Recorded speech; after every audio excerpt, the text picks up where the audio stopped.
গায়ে লাল রং লাগিয়ে পড়ে আছে, যখন পুলিশ যে ডাক দিছে উঠে দৌড় মারছে, দেখা গেল লাশ দৌড় মারলো।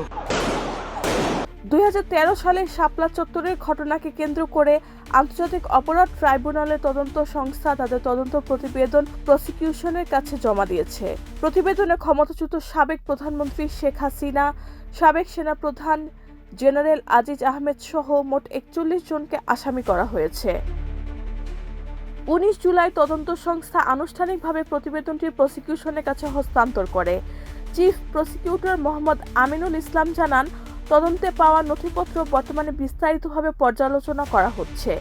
প্রসিকিউশনের তথ্য অনুযায়ী তদন্তে এখন পর্যন্ত শুধু ঢাকাতেই 32 জন নিহত হওয়ার সুনির্দিষ্ট তথ্য পাওয়া গেছে।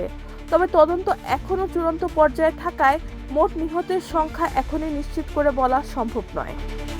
মামলার আসামিদের মধ্যে শেখ হাসিনা ও জেনারেল আজিজ আহমেদ ছাড়াও তৎকালীন পুলিশ প্রধান, র্যাবের মহাপরিচালক এবং ডিএমপি কমিশনারেরও নাম রয়েছে।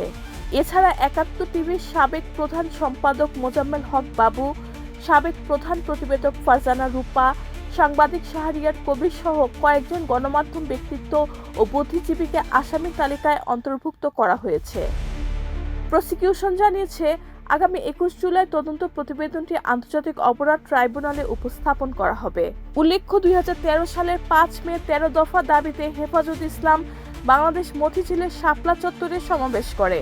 দিনভর উত্তেজনা ও সংঘর্ষের পর গভীর রাতে পুলিশ, র্যাব ও বিজিবির যৌথ অভিযানে শাপলা চত্বর খালি করা হয়।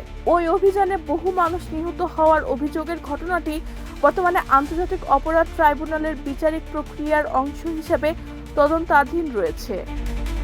রেহানা বেগম, প্রজন্ম 24।